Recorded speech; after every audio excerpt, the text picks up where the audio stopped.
Meet the brand new Renault Clio. The latest model of the French brand's bestseller features advanced driving assistance and a hybrid engine. It has a wide array of driving assistant tools, a camera and radar on all models, security features, and automatic braking that recognizes cyclists and pedestrians. It's the first new Renault to come out since the resignation of the firm's longtime boss, Carlos Ghosn. But it's not the only sign the company and its Japanese partners, Nissan and Mitsubishi, are moving on. Renault and Nissan have announced changes to their boards. The chairman of Renault will also lead the three-brand alliance, but that person will no longer hold the same title at Nissan. Nissan says this shows the two companies are equals. Prior to his arrest in November, Ghosn had held both positions and had wanted closer integration. A completely equal partnership based on a win-win-win consensus has been born and become a reality. Ghosn's lawyer says the change is what Nissan wanted all along when it pushed the former chairman out. France holds 43.4% of Nissan's capital, but Daimler, the German manufacturer, holds more than 6%, which means the Europeans hold the majority of Nissan. I wouldn't be surprised if within Nissan there was a revolt against European domination. Nissan has accused Ghosn of lying about his income and transferring personal losses to the company. Ghosn's denied all wrongdoing, but in Paris, he's facing a similar charge. Prosecutors there are looking into whether he secretly got Renault to pay for his Marie Antoinette-themed wedding at the Palace of Versailles. That could mean more court time for one of the industry's former kings. Paolo Montecillo, TRT World. Well, to dissect the changes in the alliance, let's go to Jim Saker. He is the director of the Center for Automotive Management at Loughborough University in England. Thank you for joining us here on Money Talks.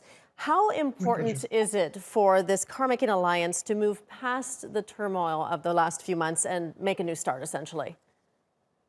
I think it's essential that they do this because they have a really strong position in the global market. There is a real opportunity for them. But the difficulty is that with Ghosn in place, there was obviously friction between the companies.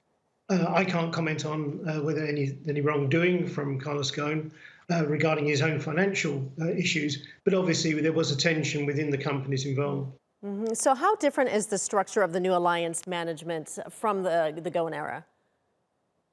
I think what it does is it gives more autonomy to people like Nissan and Renault to do their own thing, but also to collaborate where it's needed. Because they have a very strong position in the market concerning the potential launch of electric vehicles. They're very strong in a whole range of other areas. So therefore, by bringing this together and actually making it work and giving them more flexibility and quicker turnaround times, they're able to actually gain some real advantage in the market generally. So much of the alliance's success, though, was attributed to Ghosn, who had almost unchecked power and could drive decisions through quickly. But under this new style, the new board will be consensus-based, and that comes with its own set of challenges. What might those be, and how can the alliance rebuild trust?